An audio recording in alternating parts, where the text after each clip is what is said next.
Bab 530. Tidak mungkin. Orang kedua yang menentang adalah Lin Tiangui. Lin Hai adalah menantunya, bagaimana mungkin dia setuju jika Lin Hai menikahi wanita lain? Namun, sebagai seorang raja, Lin Tiangui harus memikirkan kepentingan kerajaan. Baginya, menolak secara langsung tidaklah pantas, meskipun Tibet sudah dikalahkan. Adagu masih sangat penting, jika masalah ini tidak ditangani dengan baik hingga memuaskan Adagu. Hal ini dapat memicu niat pemberontakan dari Tibet. Mohon ampun, Yang Mulia Ibu Suri. Hamba sudah menikah dan bahkan memiliki ikatan pernikahan dengan putri raja. Hamba sama sekali tidak pantas untuk menikah lagi. Menurut hamba, sebaiknya dipilih para pemuda berbakat di ibu kota untuk menikahi putri Tuan Adagu, kata Lin Hai dengan segera. Bagaimanapun juga, dia tidak akan setuju dengan hal ini, terutama setelah melihat tatapan Gong Yanwu yang sudah berubah. Tatapan itu adalah pertanda awal bahwa amarah seorang wanita akan segera meledak. Pendapat Tuan Lin sangat masuk akal. Masalah ini akan kita bahas lagi nanti. Kerajaan Daxia memiliki banyak talenta berbakat.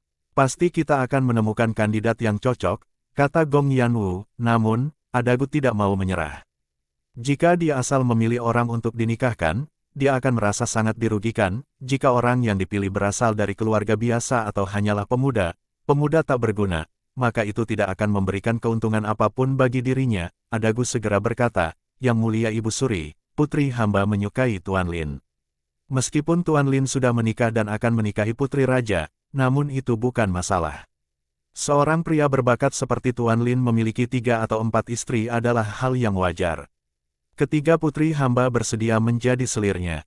Mohon Ibu Suri memberikan restu untuk pernikahan ini. Lin Hai hanya bisa pasrah dan berkata, Tuan Adagu, mengapa Anda harus bersikeras seperti ini? Dengan kecantikan putri Anda, pasti banyak pemuda berbakat di ibu kota yang bersedia menikahinya. Apalagi jika pernikahan tersebut diberkati oleh Ibu Suri, statusnya akan sangat luar biasa. Mengapa harus membuat sang putri begitu terhina menjadi seorang selir? Adagu menjawab dengan tegas, sebagai seorang ayah, tentu aku berharap putriku bisa menikahi pria yang dia cintai. Meskipun Tuan Lin sudah menikah, putriku hanya bisa menjadi selirnya. Terlebih lagi, putriku memang menyukai Anda, Tuan Lin. Sebagai seorang ayah, aku tidak punya pilihan lain selain menerima kenyataan ini. Lin Hai sama sekali tidak percaya dengan kata-kata Adagu. Bahkan seluruh pejabat di istana tahu bahwa dia hanya berbicara omong kosong. Tidak ada yang benar-benar menyukai Lin Hai. Yang dia incar sebenarnya adalah status Lin Hai di kerajaan Xia, dengan niat menjadikan Lin Hai sebagai sandaran. Dalam hati, Lin Hai memaki Adagu sebagai rubah tua yang licik. Pada saat itu, Menteri Ritus, Su Shangqing, maju dan berkata, apa yang dilakukan Tuan Adagu demi putrinya sungguh patut dihormati. Namun, posisi dan status Tuan Lin di kerajaan Xia sangatlah istimewa. Bahkan dengan restu Ibu Suri, keputusan seperti ini tidak bisa dibuat dengan sembarangan. Harus dipertimbangkan dengan hati sebelum mengeluarkan titah resmi. Tuan Adagu, harap jangan terburu-buru. Berikan waktu kepada Ibu Suri untuk mempertimbangkan. Setelah dipikirkan dengan matang, pasti Anda akan mendapatkan jawaban yang memuaskan, ujar salah satu pejabat. Benar sekali, bagaimanapun juga, Tuan Lin sudah menikah. Bahkan jika Ibu Suri hendak memberikan restu, pendapat istri Tuan Lin juga harus dipertimbangkan. Jadi, mohon Tuan Adagu bersabar, biarkan istana membantu mengatur hal ini dengan bijaksana. Tambah pejabat lain, semua orang melihat dengan jelas bahwa Lin Hai tidak ingin menikahi 3 putri Adagu.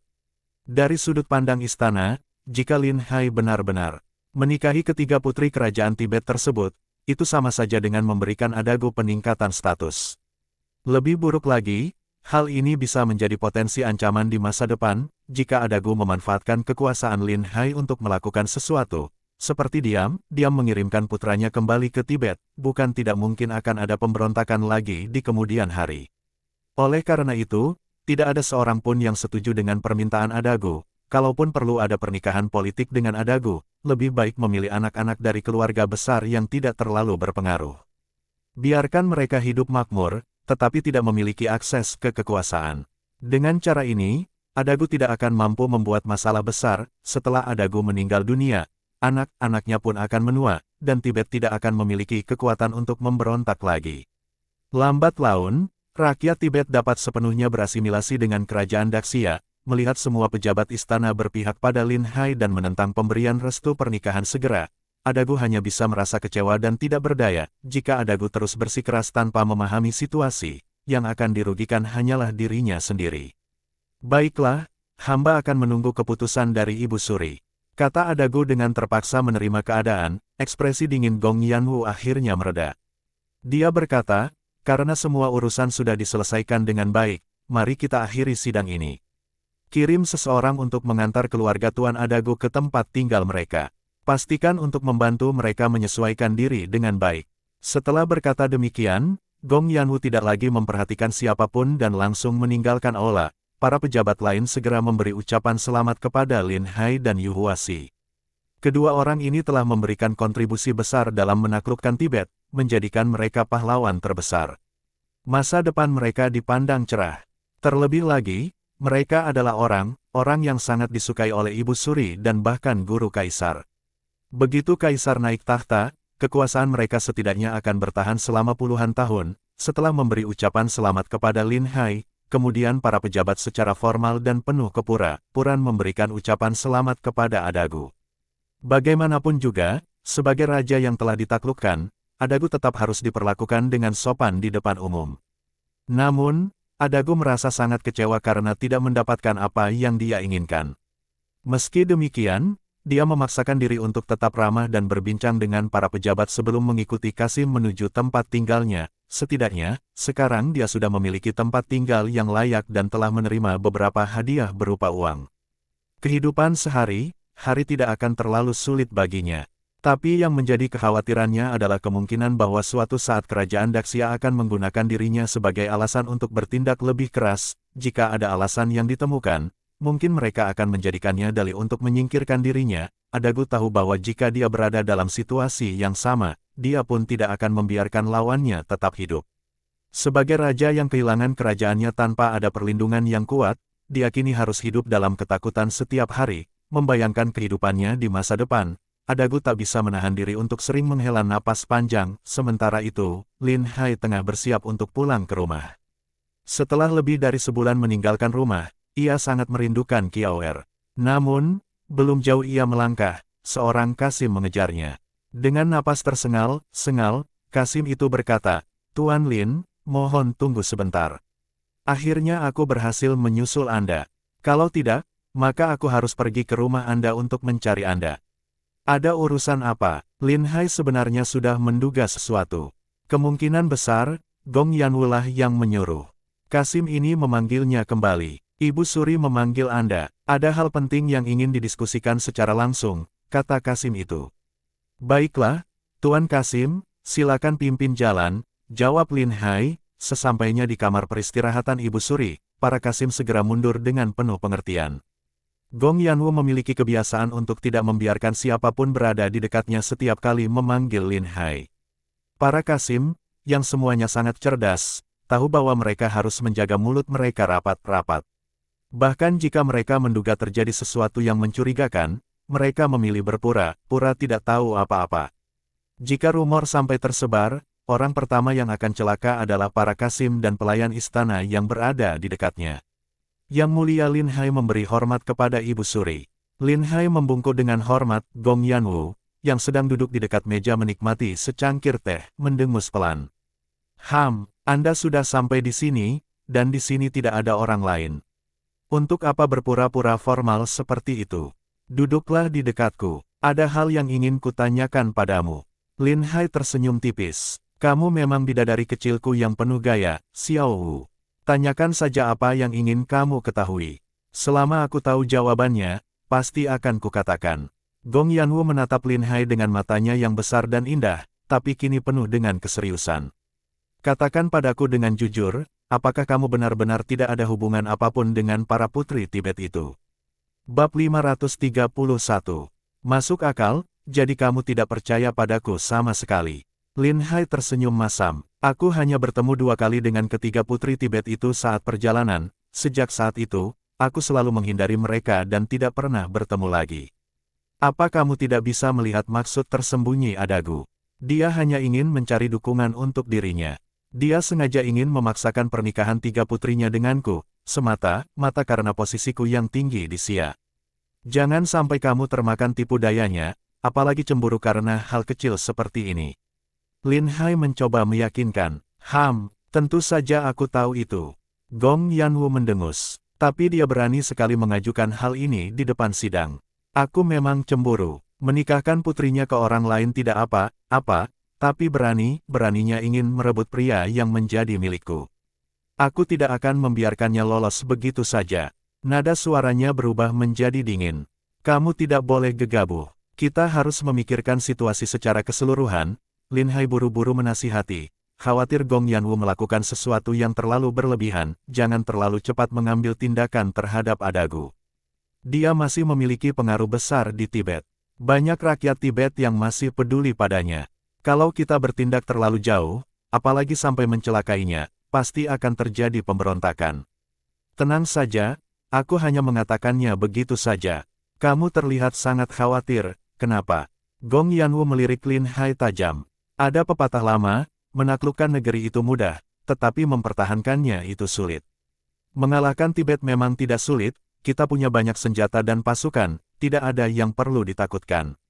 Tetapi jika kita memancing amarah rakyat Tibet, mereka bisa saja bersembunyi di pegunungan dan melakukan perang gerilya.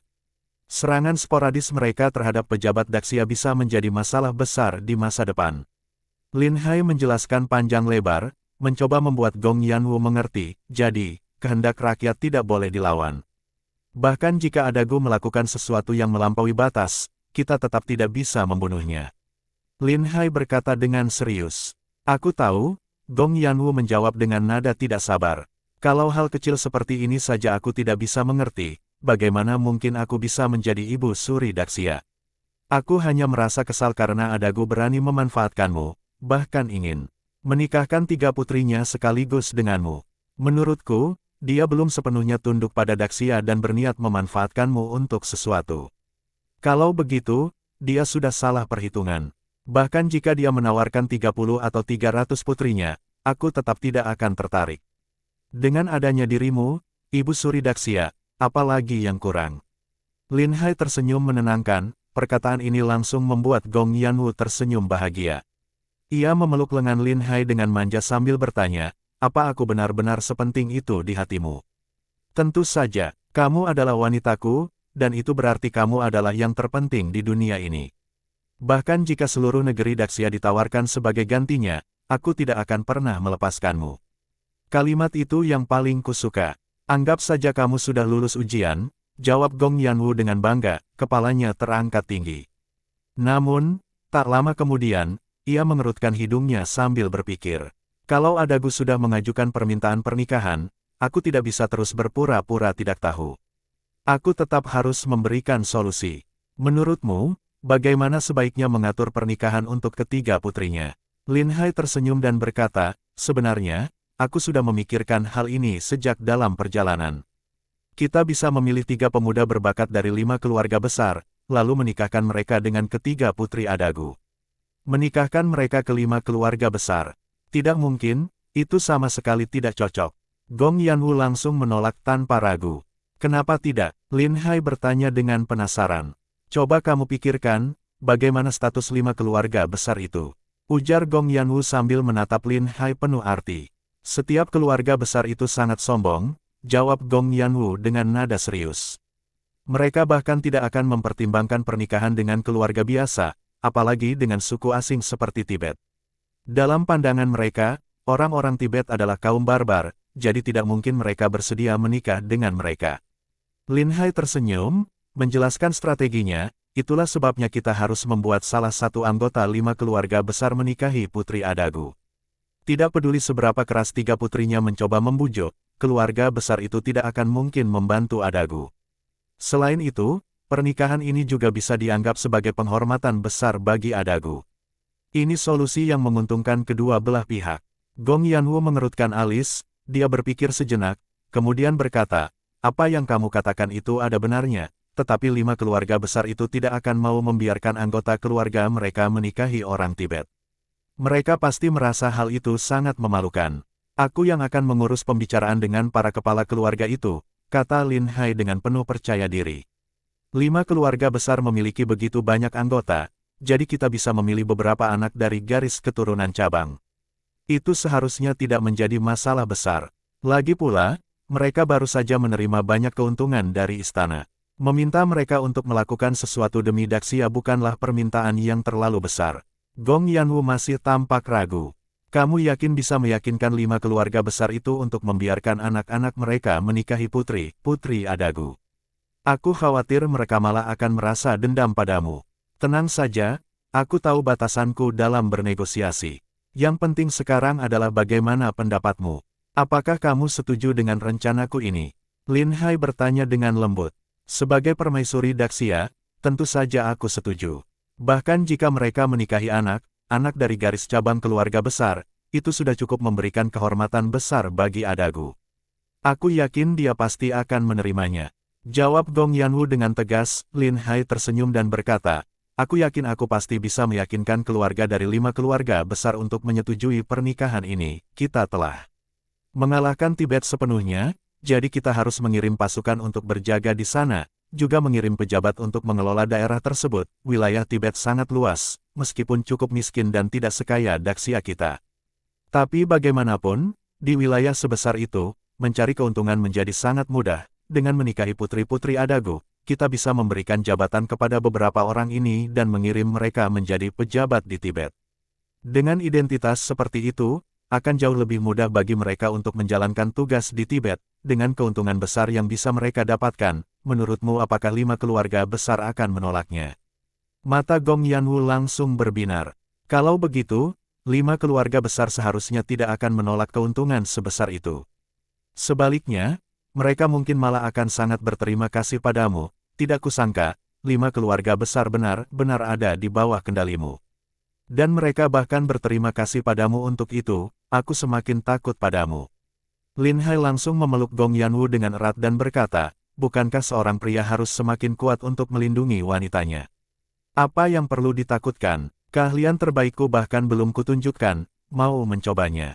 Gong Yanwu tentu saja tahu apa yang dimaksud Lin Hai, jantungnya langsung berdegup kencang, namun, dia tetap tidak mau mengaku kalah dan berkata dengan nada menantang, baiklah, aku ingin lihat apa yang bisa kamu lakukan untuk membuatku menyerah. Kalau aku tidak puas, hari ini aku tidak akan membiarkanmu pulang ke rumah. Berani menantang aku, hari ini harus membuatmu memohon untuk diampuni. Lin Hai langsung menggendong Gong Yanwu dan berjalan ke dalam. Beberapa saat kemudian, Lin Hai keluar dari kamar istana. Sai, benar-benar semakin liar. Kalau terus begini, tubuhku benar-benar tak akan bisa bertahan. Nanti aku juga harus mencari Huyun untuk berlatih bela diri, berlatih fisik dengan baik. Lin Hai berjalan sambil bergumam sendiri. Setibanya di pintu istana, Wang Dayong sedang menunggu bersama para pengawal. Sekarang, Wang Dayong sudah menjadi seorang jenderal. Namun, setelah kembali ke ibu kota, dia tetap berperan sebagai pengawal Lin Hai. Pada awalnya, Lin Hai merasa hal itu sudah tidak pantas lagi. Membiarkan seorang jenderal setiap hari melindunginya sangat mencolok. Namun, Wang Dayong lebih memilih untuk tidak menjabat sebagai jenderal dan tetap berada di sisi Lin Hai untuk melindunginya. Setelah beberapa kali mengatakan hal tersebut, Lin Hai akhirnya hanya bisa menyetujui permintaan Wang Dayong. Bab 532. Negosiasi. Apakah Tuan akan pulang ke rumah? Tanya Wang Dayong. Tidak, aku tidak mau pulang dulu. Kita akan pergi ke kediaman keluarga Yu, sementara situ pergi ke keluarga Chen untuk meminta kepala keluarga Chen untuk datang ke kediaman keluarga Yu untuk membahas sesuatu. Saat ini, dari 5 keluarga besar, keluarga Yu sudah menjadi pemimpin, segala urusan penting harus dibahas di keluarga Yu. Meskipun Chen Deyong secara sukarela menyerahkan posisi pemimpin, namun Yukian tetap sangat menghormatinya. Setiap keputusan penting masih akan melibatkan Chen Deyong untuk diskusi. Dengan 2 keluarga itu bergabung, 3 keluarga besar lainnya tidak akan memiliki alasan untuk menentang. Terdengar kabar bahwa Lin Hai datang sendiri, dan Yukian keluar untuk menyambutnya secara pribadi. Meskipun Lin Hai adalah kepala keluarga besar, dengan harga diri yang tinggi dan biasanya meremehkan pejabat lainnya, namun posisi Lin Hai di Daxia terlalu tinggi. Bahkan keluarga besar pun harus berusaha menyenangkan hatinya. Begitu bertemu, Yukian langsung menyapa dengan ramah, Tuan Lin baru saja kembali. Mengapa Anda datang ke kediaman kami? Bukankah seharusnya Anda pulang dulu untuk bertemu dengan istri Anda? Yu Qian tahu bahwa Lin Hai sangat memperhatikan istrinya, namun, kali ini, Lin Hai tidak pulang dan langsung datang berkunjung, membuatnya merasa sangat aneh. Hari ini aku memang datang untuk mendiskusikan masalah yang sangat penting dengan Tuan Kepala Keluarga Yu, aku juga sudah mengutus seseorang untuk mengundang Kepala Keluarga Chen. Oh, ada urusan besar apa? Tuan Lin, silakan masuk ke rumah kami. Mari kita berbincang sambil minum teh. Kalau begitu, aku tidak akan menolak undangan ini. Setelah tiba di ruang tamu keluarga Yu, seorang pelayan muda yang cantik segera membawa teh ke hadapan mereka. Tidak lama kemudian, Chen Deyong juga tiba. Setelah saling menyapa sebentar, Chen Deyong pun merasa sangat heran, tidak tahu apa tujuan kunjungan Lin Hai kali ini. Tuan Lin, jika ada sesuatu, silakan langsung sampaikan. Kami akan mendengarkan dengan saksama. Tuan Kepala Keluarga, kalian terlalu memuji. Meskipun urusan ini memang akan membawa manfaat besar bagi 5 keluarga besar, tetapi juga akan membuat kalian merasa sedikit tidak nyaman, jika ada kata aku yang kurang tepat, mohon jangan marah, kata Lin Hai sambil tersenyum. Kedua kepala keluarga itu semakin bingung. Lin Hai jarang bersikap seramah ini. Tampaknya urusan kali ini benar-benar rumit. Tuan Lin, jangan bertele-tele lagi. Langsung saja sampaikan apa yang ingin Anda katakan. Kalian berdua mungkin sudah mendengar saat di istana tadi, bahwa Adagu ingin menikahkan 3 putrinya dengan pejabat kita untuk membangun hubungan pernikahan. Siapapun bisa melihat bahwa dia sedang mencari perlindungan. Aku sendiri sudah menikah, jadi tidak pantas untuk menikahi putrinya. Pejabat biasa juga mungkin tidak memenuhi harapannya, maka, aku berpikir untuk meminta para pemuda dari 5 keluarga besar menikahi 3 putrinya. Begitu mendengar hal ini, ekspresi wajah Yu Qian dan Chen Deyong langsung berubah menjadi suram. Untungnya, yang mengajukan hal ini adalah Lin Hai. Jika orang lain yang mengajukan usulan ini, kemungkinan besar mereka sudah diusir keluar.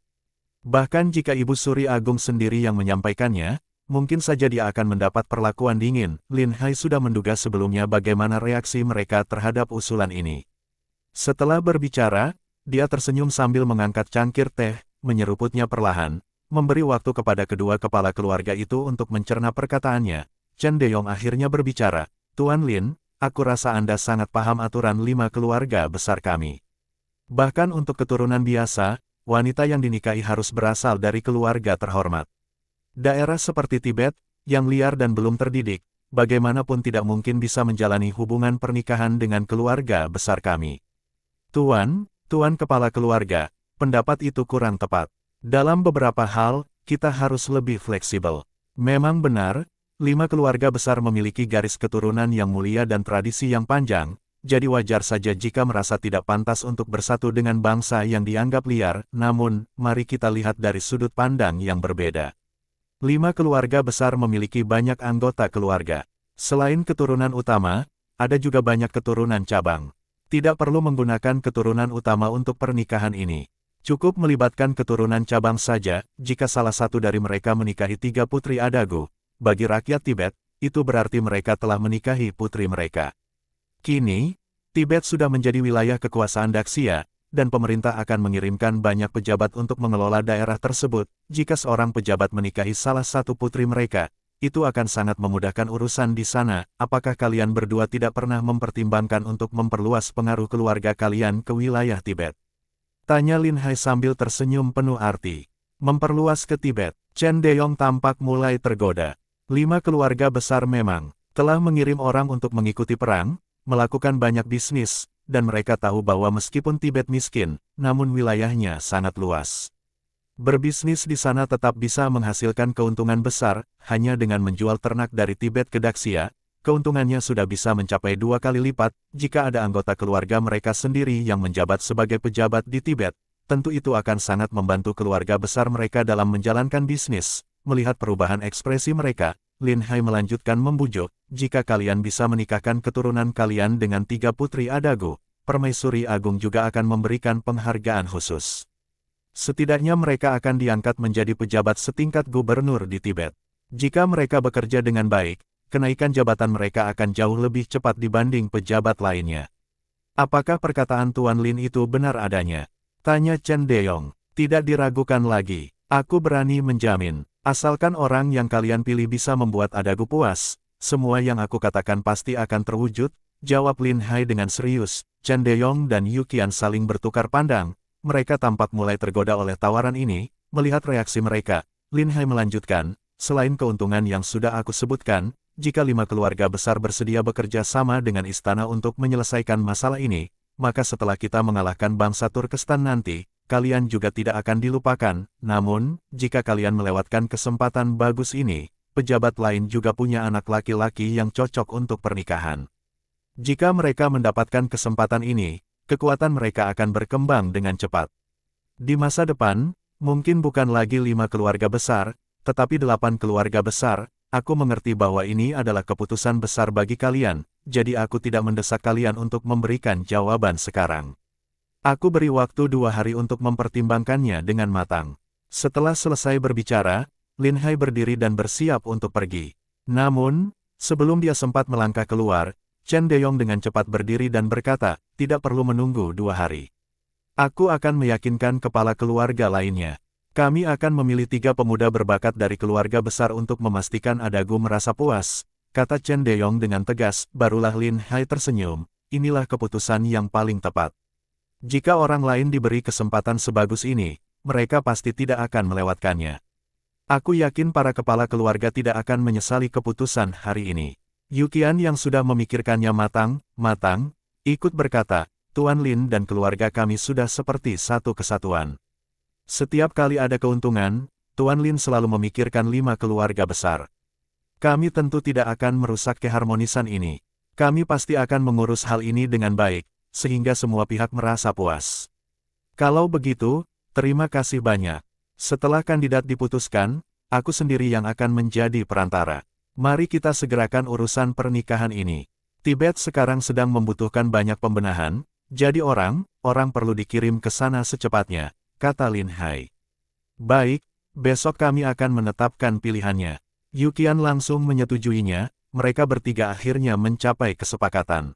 Barulah Lin Hai naik ke keretanya untuk pulang ke kediamannya. Di dalam kereta, Lin Hai tersenyum tipis. Akhirnya, satu masalah besar berhasil diatasi, meskipun 5 keluarga besar mendapatkan keuntungan langsung dari ini. Pernikahan dengan pihak adagu akan mematahkan prinsip yang selama ini mereka junjung tinggi.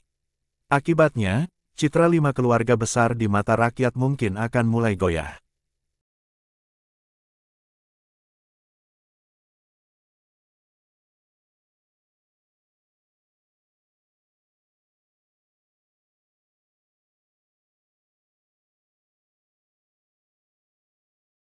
Bersambung